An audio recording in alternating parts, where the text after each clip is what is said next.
Okay,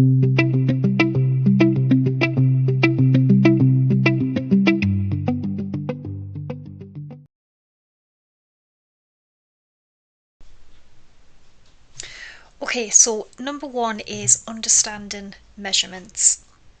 I'd still get asked today, how do you do that? Or I don't understand what 1/8 is, or 3/8, or 15/16. And I mean, trust me, when I first started, I literally had no idea what 3/8 of an inch, 4/8 of an inch. I just didn't understand it, and I used to follow YouTube tutorials and just guess them. Well, I would end up with boxes which had, I don't know, 3 sides. One side was bigger than the other. It just didn't work. And then I eventually had to learn them. And I think it's crucial in crafting. And it is really, really easy. And I'm going to quickly try to explain it, and I hope you get what it is. So I'm going to show you this scoreboard here. Now you can see it is 1 inch, 2 inch, and so on. Now if we start at 1 inch here, what you will have is 8 little notches in that 1 inch, and each one of them is 1/8. So if a measurement was, say, score at 5/8 of an inch, you would go 1, 2, 3, 4, 5, and you would score at 5/8.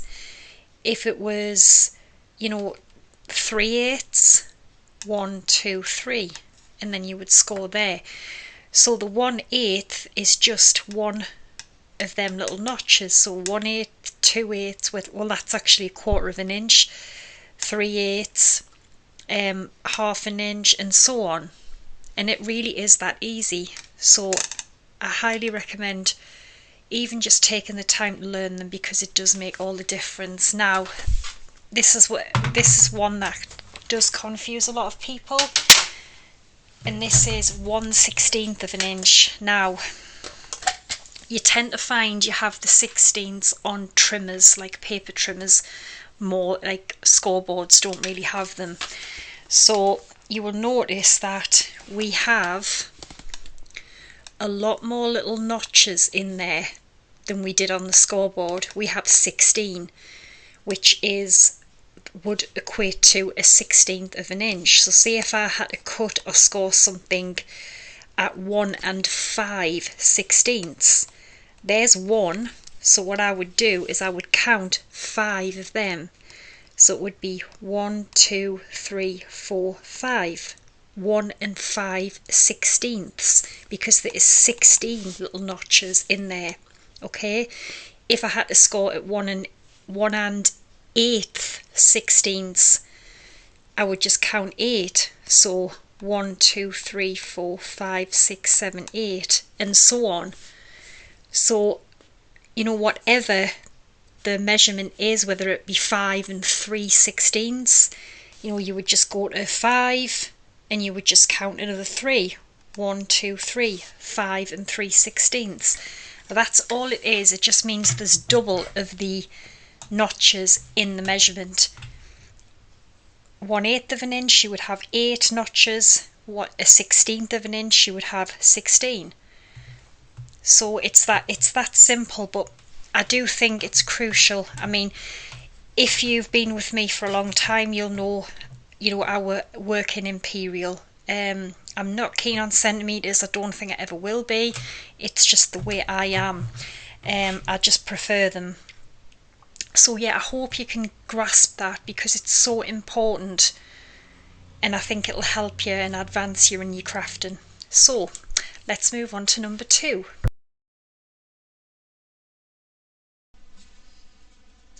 Okay, so the next one is about getting a really crisp stamp image. Now again, I struggled with this for a long time when I first started, and what I find is, if you're going to use a photopolymer stamp, it is best to stamp on some kind of foam mat. I really find that helps. If you are using rubber stamps, like a red rubber stamp, you don't really need anything. just stamp on your regular surface. But I know a lot of people do struggle with getting a crisp image, and I also think the ink you use as well. So I've got one of them photopolymer stamps, VERSAFINE black ink, and if I just load this up, plenty on, make sure it's juicy, it's inked, because that makes a huge difference. I've got it on the foam mat. Just press it down. You can see there, that is a perfect crisp image. So that is what I find really helps. Good, a good quality ink, a foam mat of some sort, and actually a decent stamp, because the stamp can actually have a big impact on what the image turns out like. But we're going to do a little tip on that in a minute. So give that a try, and I hope you can pick something up from that anyway. Let's move on to the next one.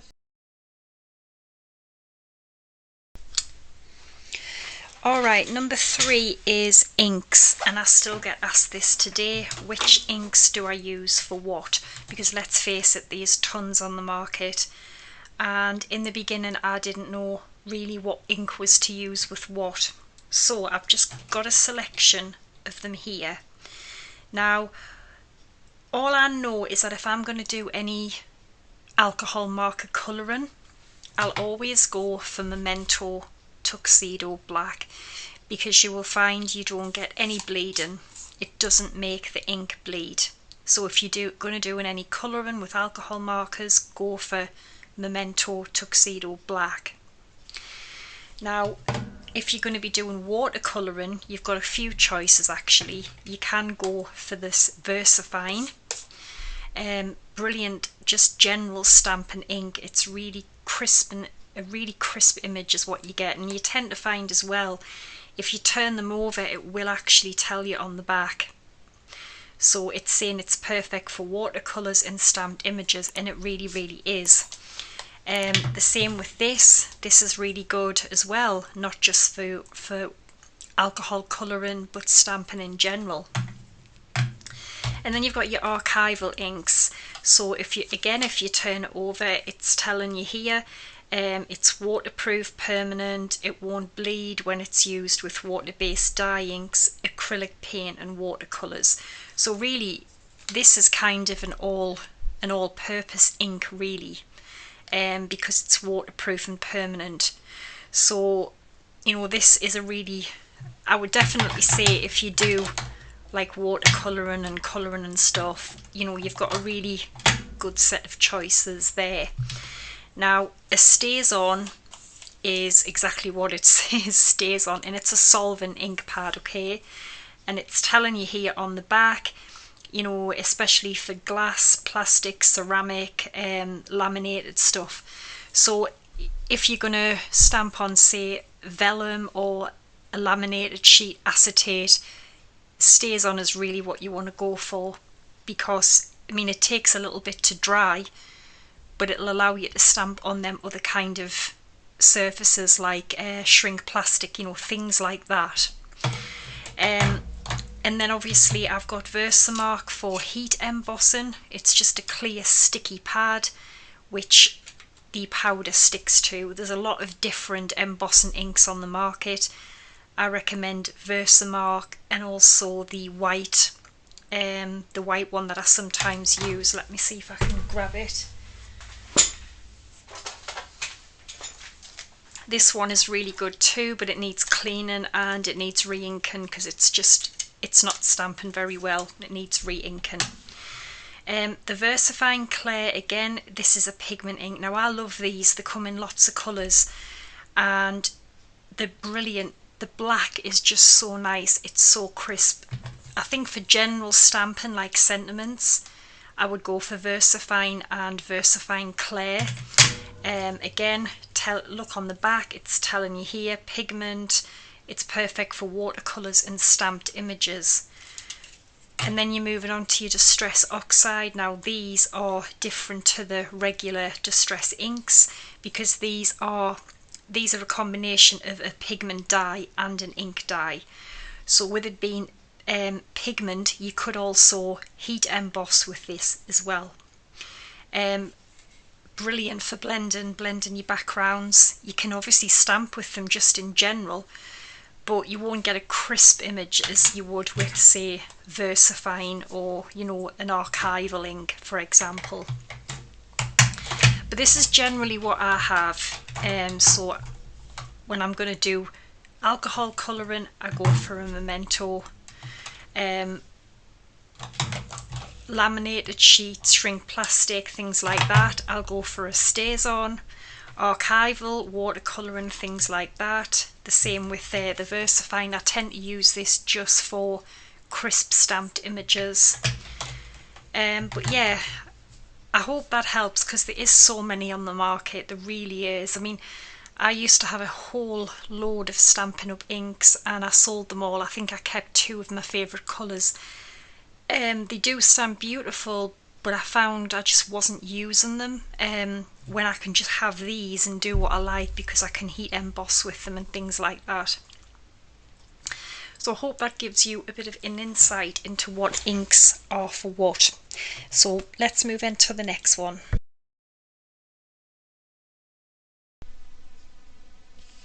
Okay, so I thought I would do the difference between clear stamps. Now I didn't have any clue about this, but I call all clear stamps photopolymer, but actually they're not. There is a difference. Now this stamp here, don't get us wrong, it's a lovely stamp and I won't get rid of it. I do use it and it does stamp okay. But the quality of this stamp, can you see them kind of lines in it? Just these like little lines. It's thinner, it's flimsy, it's not as sticky. This one is another clear stamp, but it's thick. The quality, you can feel it. The quality is just amazing. The difference is this is a photopolymer. This is a silicone, so that is the difference. You tend to find a lot of stamps from AliExpress are silicone, probably all of them if I'm honest. And yes, they do stamp and you can get a good stamp from them. I'm not saying don't buy them, I'm just saying you will notice the difference. This is just so much thicker, really thick. This is just flimsy. And sometimes it affects how, you know, what the stamped image looks like. So just be wary of that because I never knew. This is silicone. This is photopolymer. For example, this is a Creative Expression stamp. And you just know the quality is there with them. This one is from AliExpress, but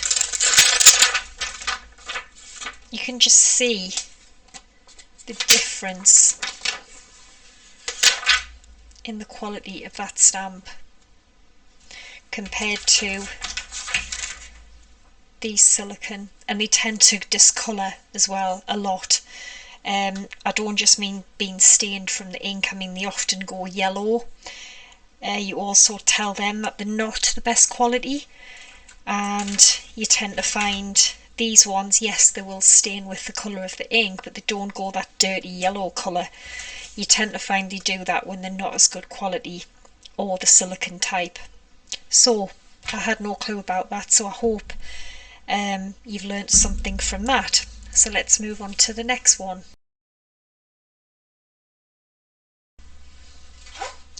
Alright, so the next one, I didn't know about this for quite a while as well, is you can really just have a clear embossing powder and turn it into, you know, an embossed image from an ink pad. What I mean is, like, you don't have to go out and buy loads of different coloured embossing powders because you can do it with what inks you have. Now pigment inks, they stay, you know, obviously wet for a little bit, so you can easily just stamp them and pour your clear embossing powder over the top and then heat set it. Now what else you can do is, if you say you have like a water-based ink, or like this is a water-based dye ink, you can still do that. And all you need to do is take your stamped image, a embossing ink. So what you would do is first you would just stamp this over your stamp. So it's putting that clear sticky ink on first. Then you would use your ink pad. So then you would stamp this on.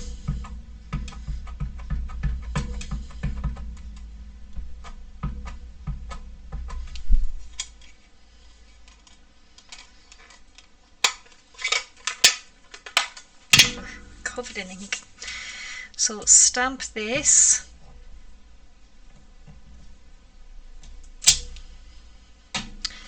Then put your clear powder on.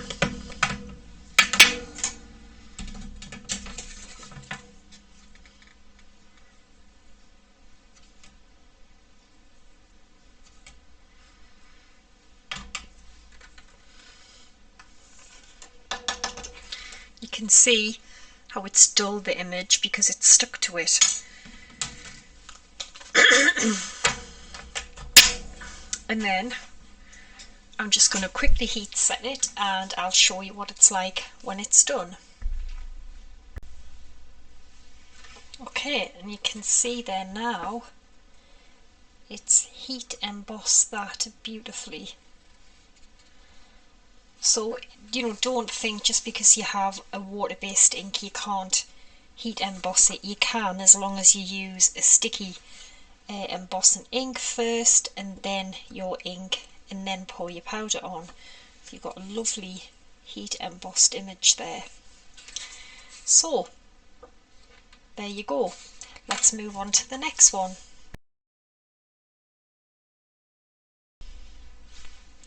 Okay, so this one, I struggled with this for so long when I first started crafting, and that was just tying a basic little bow. I did not have any clue. They were just a mess, they would fall to pieces and I just wouldn't know how to do them. And then I just learned this easy way to do them. This is the way I still do them today. So you're going to take your ribbon, and all I do, this is how I do mine, and I just make it form a little loop like this. Okay, sort of like a breast cancer symbol. And then all I do is just keep it attached to the reel, and then I just take this and take it over here like this, and then bring it through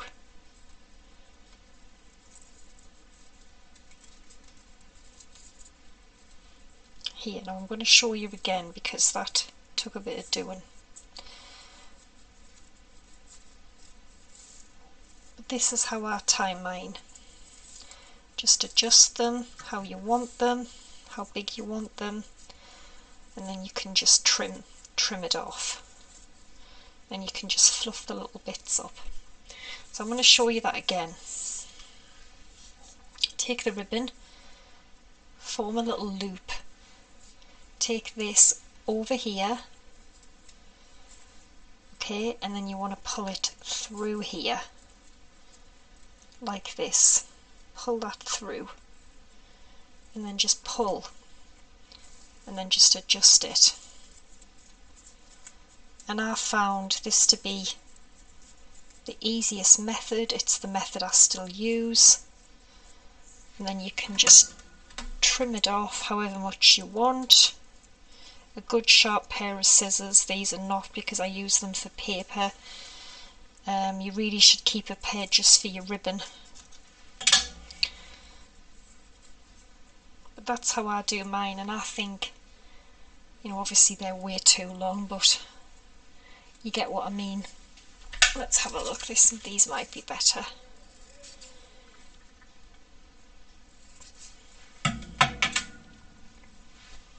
So give that a try, because I know some people, you know, do struggle tying little bows, and I find that's the best way for me. That works anyway. So let's move on to the next one.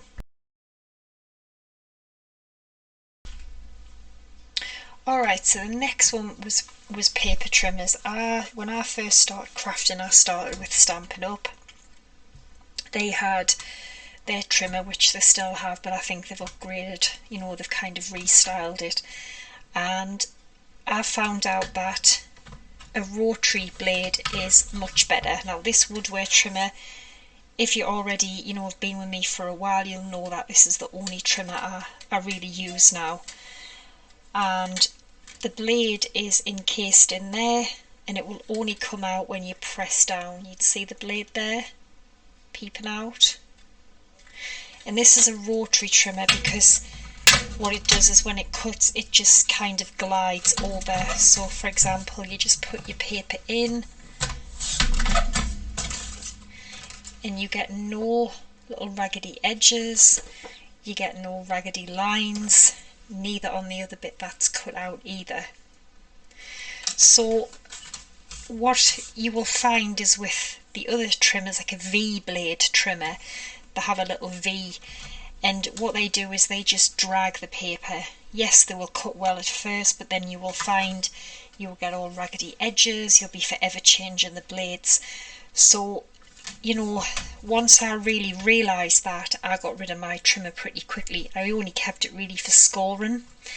But this is just so easy, and you know you're going to have really crisp cuts, because I think there's nothing worse than someone making like a beautiful card or a beautiful project and you can see that the paper is just all raggedy. It really does look awful. It spoils it, and for me that's the first thing I see. I just can't help it. But definitely, if you need a paper trimmer or you're looking for a new paper trimmer, go for a rotary blade, or even a guillotine trimmer. But this trimmer here, the WOODWARE trimmer, in my opinion, is the best trimmer out there. I will say that, and I will probably say that in another 5 years, because I love this thing. But that's just my opinion. There is other rotary trimmers out there, but you definitely want to go for that. I think a lot of beginners don't really know, some of them don't know the difference and realise, you know, you're going to get a much, much cleaner, perfect cut with a rotary trimmer. So let's move on to the next one.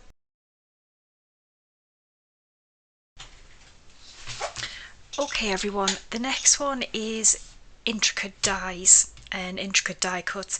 When I first started, one of the things I didn't realise was when you are adhering an intricate die, apart from double-sided adhesive, another way you can do it is just get a little sponge, any sponge, like a bulldog clip or a little peg on the end, and all you need to do is get your glue,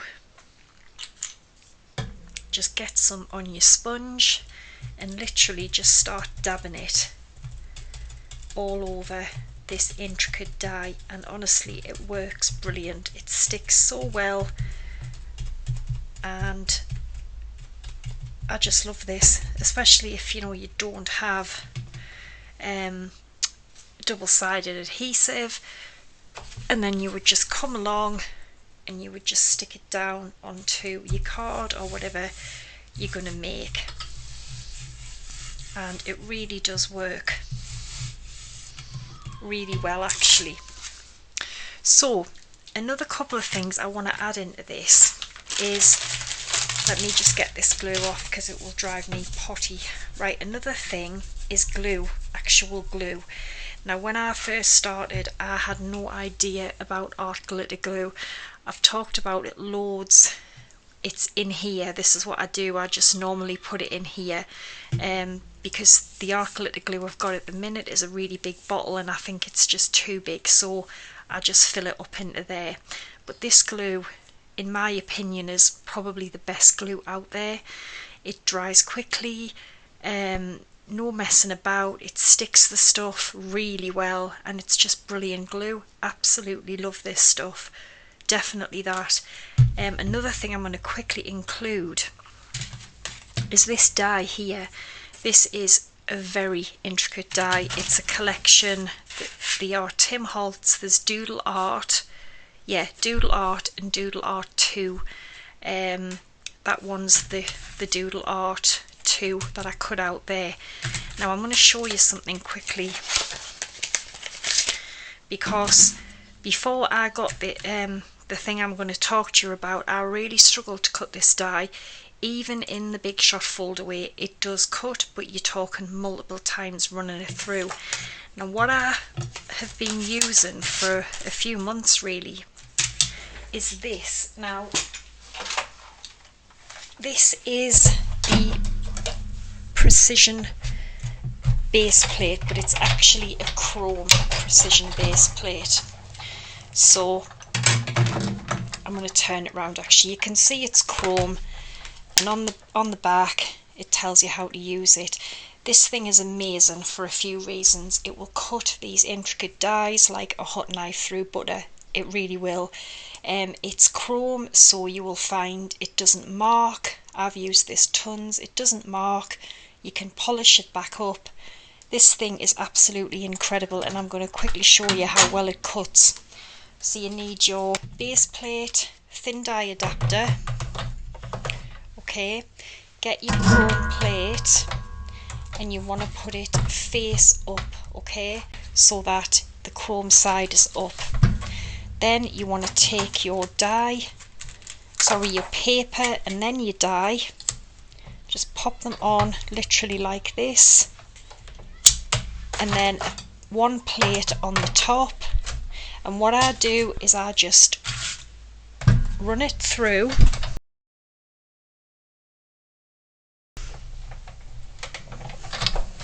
Okay, get this out of the way. And if you look on there, there is not one tiny piece that has not cut. Look at all of that, and you can see how intricate that die is, and there's not one bit that hasn't cut. So if you have intricate dies that you're struggling with, you know, or you always get some dies that just, I don't know, they just don't seem to want to cut very well. Seriously, I highly recommend this. I know when I was with Stampin' Up, they had theirs, but the only problem I found was, you'll know if you had one, it was like a slate kind of thing instead of chrome, and it marked so easily, and it just ended up looking awful, and I hated that. So I don't have that one anymore. I have the chrome precision one. But yeah, definitely I'll put the link for it, because the bits just literally drop out. But that is such an intricate die. You can see they're all ready there to come out, no messing about. So that's a few things I wish I had known, or I wish I had the chrome precision base plate out then. So let's move on to the next one. Alright, the next one is what I'm going to call a faux glossy accents. Now, don't get us wrong, I love glossy accents, but for one, I find it's always blogging up. It takes time to dry, and sometimes I just don't have the time. So, if you're new here, you may not have seen it. If you've been with me a while, you may have seen it. But what I like to do is take laminator and a laminator pouch, a glossy laminator pouch.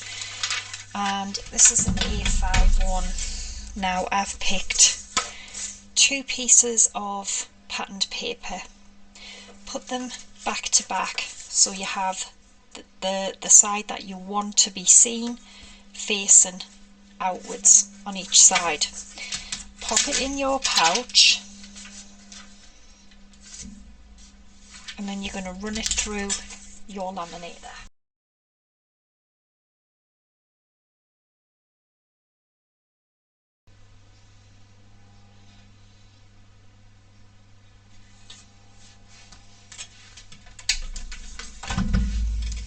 Okay, there we go. and then I'm just going to snip away the excess pouch at the bottom and also the top, and then it's going to open up and you're going to have your two pieces of glossy card that are only laminated on one side. Then what I like to do is take a selection of word dies, and what I do is I cut them out from these, and then obviously I've got this one to do the same thing with, but I'll quickly, now I'm just going to say you can cut these out normal because you've only laminated one side of it, okay? Laminating two sides, you can't really die cut stuff, it's quite hard, but these just cut like regular paper, so I will quickly cut them out and I'll be back. Okay, so I've cut them all out. Now another quick thing I want to share is another thing I didn't know about. So example, I've cut this out and it's nice and backed now. It's going to look like a nice substantial sentiment, and what I've then done is I've cut it out from this 3mm craft foam. So as I said, it's 3mm, and I get like packs of them. Like I've got a large pack here, and I'll put some links for where I get mine, but this is brilliant because you just have to cut it out once, just as you regularly would with card. Once is enough because you don't want to keep running it through because it'll flatten it, but seriously, once is enough. It cuts it beautifully, and then I've backed that sentiment onto my foam, and if we look there now, that just looks like glossy accents. And you can make a bunch of these from whatever paper you've got. So again, I've cut a piece of it from the craft foam, and then let's get this yellow love one, and I'm just going to pop a bit of glue on, just like that, and then I'm going to pop it onto the foam, and you've got a good minute or so to fiddle around, get it in the right place. It takes a little bit longer to dry on the foam, but that's good because it gives you a better chance of lining it up. And there we go. I think that is just awesome, and you can make these ahead of time and just store them, and you've got them ready for when you want to use them. So that's what I call a faux glossy accents look, and I love this. I mean, even when you laminate them, it cuts beautifully. Now, just a quick tip, sometimes, it hasn't done it with mine today, but sometimes you may find when you start die cutting the laminated piece of card, you may start to get some of the lamination lifting up just on the corners. Don't worry if it does that. So see, if you've cut it out with your die, you've got it and it's starting to lift away a little bit. Just get 2 pieces of copier paper. So a piece of copier paper, put your, well, not with your foam on, just your sentiment, another piece of copier paper on the top, run it through your laminator, and it will seal it again. It will seal any edges that the die cutting may have caused to like peel away. But yeah, give this a try, it's amazing. So let's move on to the next one.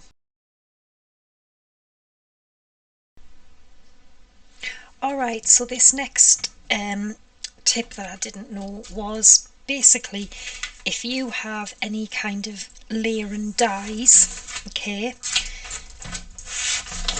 this type of thing, even stars and stuff, you can make 3D boxes with them, and it's so easy to do. Now I've made a one here, but I messed the lid up, so pay no attention to that. But it's so easy to make a box around your layering dies, it really is, and I'm going to quickly show you what I mean. So I think I'm going to do the star again because these ones are so simple. Hexagons, any shapes like that are really simple. Stars, they're not harder, but they're just a little bit more tricky, but it is very simple to do. all I'd done was I'd cut 2 stars, the largest star that I have, and this one, I'm going to have this on the front this time, so it's going to be like a little window, and I could put a little piece of acetate or something behind it, but I just want to show you how I'm going to do it. I'm not going to decorate it up, but this is just to show you how easy it is. And all you need to do really is have a ruler as well, because what you're going to have to measure, so if you take your die here, you would measure what that distance is, and it happens to be 1 5/8.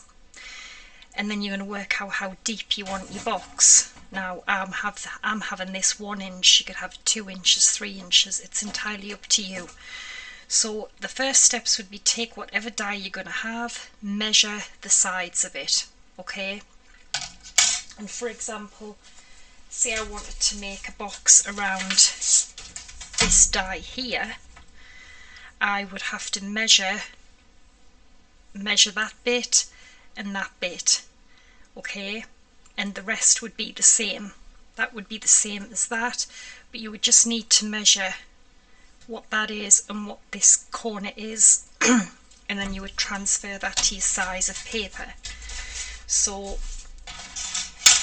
I want my box 2 inches deep, so I've cut some card, sorry, I want it 1 inch deep, so I've cut the card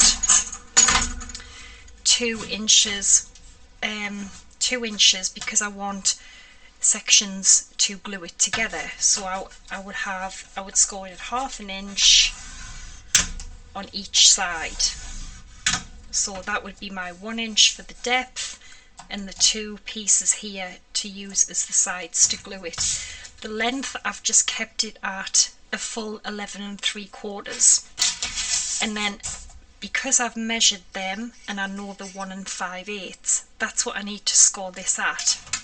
So 1 5/8, and so on, just every 1 5/8.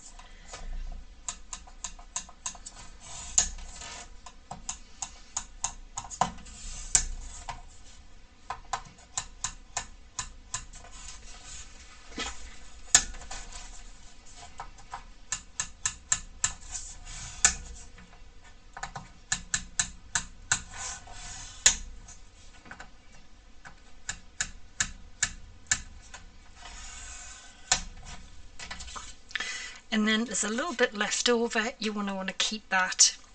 So you just want to give it a fold, and I would burnish it as well, but just for the sake of this, I'm just going to fold it. Now what you want to do is take some scissors, and you want to make sure that you're going to cut a triangle up these little score lines, but you're going to do a really exaggerated one. We need loads taken away, so you're talking about that. And the same at the end, okay? And you're going to do this on both edges, both sides of this piece of card. So you're going to do it all the way along.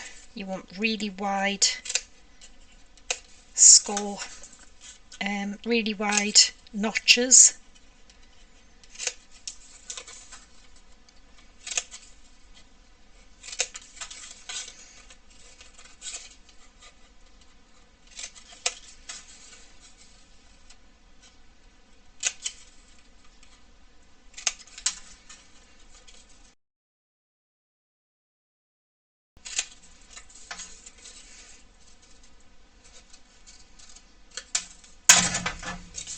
So I now end up with something like this.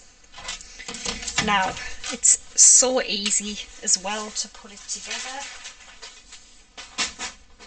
It's just a case of taking one of the stars that we've cut, and all we're going to start to do is glue them on here. So I'm going to do that and probably just speed it up while I glue them on, and then when I get to the end I will show you what we're going to do then.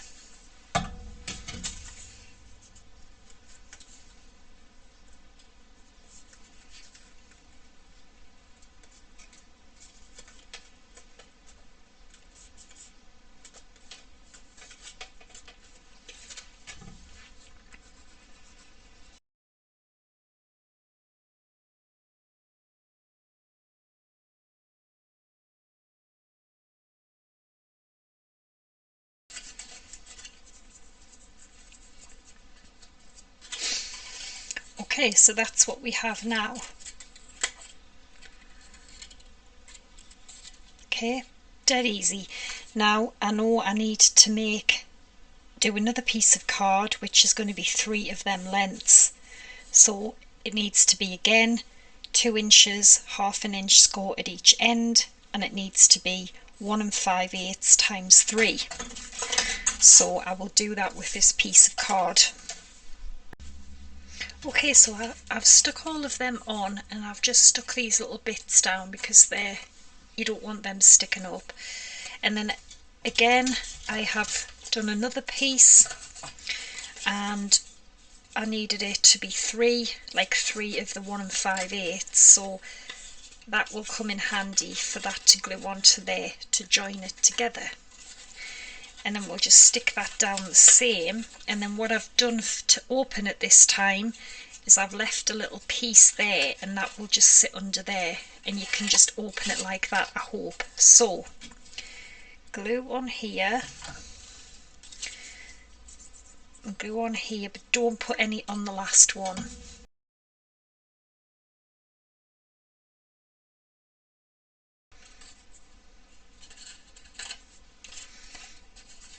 Okay, and then the last one would just go in like that. But then obviously we need to glue the next star on. Bear in mind this one would need acetate behind it, or whatever you want to put behind it. So, but I'm just doing this to show you how to make them.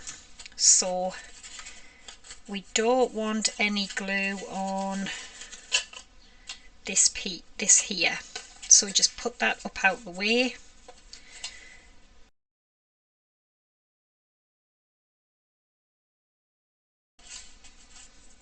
And there we go, it is that simple.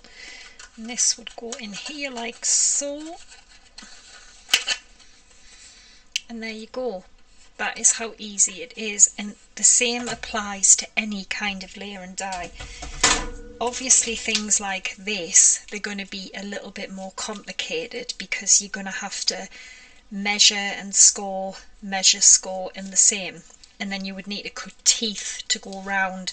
So personally I wouldn't bother with them kinds, but any other die, definitely stars, hexagons, rectangles. You can even do it with circles, but you need to cut little teeth, very similar to what I did with my hat easel card. I've got tutorials on that, but yeah, these would be brilliant. And I've got some ideas for this type of thing for some Christmas videos, so I'm going to be doing that. But yeah, this is a brilliant tip. So let's move on to the next one.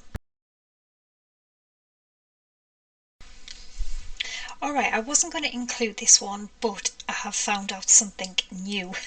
So I never knew, obviously, when I started crafting, that you could do single-sided lamination or laminate a single side of a napkin. It would have been amazing if I knew then, but I didn't. But we do know now. Now, I wanted to talk you through something. So if you haven't checked out the lamination video of the napkins, I will link it above, but check it out because it's awesome. So I have laminated 2 different napkins here, back to back, like we normally do. And I'm just going to snip open the pouch.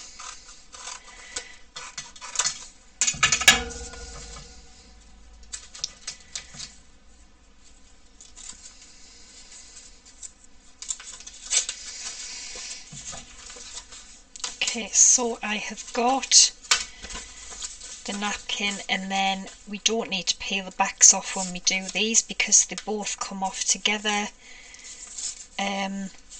when you laminate them. So you can see we've got our two layers there, so just peel them away. Now here's the thing, when you peel them away,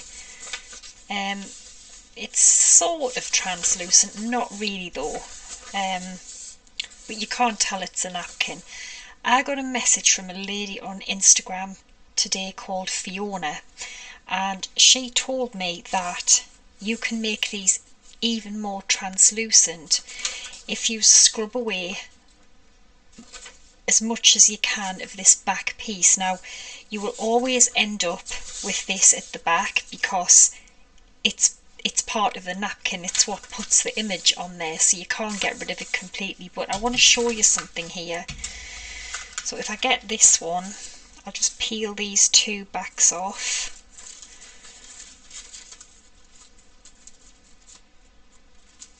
Is that another one on there? Must be.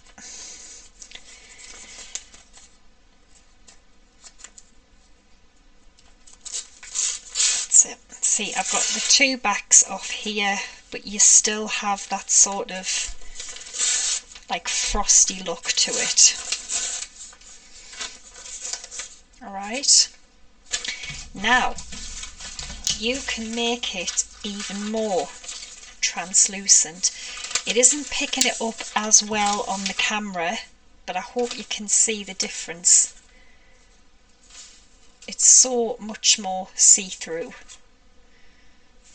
If I put maybe something underneath it, you know, you can just see the difference. Look there, you can really see the difference. So I thought this was brilliant. And basically all you do, so you take the napkin that you've laminated and you've peeled all of the back ends off.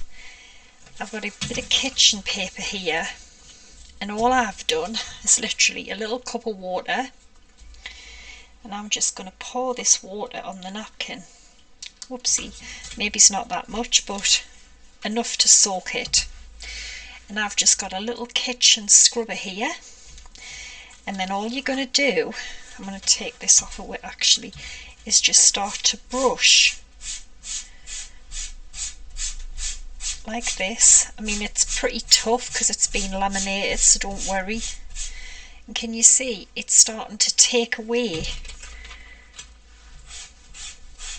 that sort of extra backing that, you know, is meant to be there. Just keep scrubbing away and you will see it there. You can see all the bits, and it just comes away and it leaves you with a really sort of transparent napkin, which you could sort of pass off for definitely a vellum or maybe even an acetate. I suppose it depends, but you can see how see-through that is now compared to what it was. So that is another tip I just thought I would have to share. Well, thank you to Fiona for discovering that, and she sent me a little picture of hers, and I love this. I'm going to be definitely doing this, so give it a go. But yeah, just get something to, you can see it all coming away there, and it just brings up that extra layer and it makes it really translucent. So that is another brilliant tip for you. Now I'm going to leave it there. I hope you've enjoyed the video. I will be back again on Sunday with another sort of countdown video. I'm working on that at the moment. So thanks for watching, take care, and bye for now.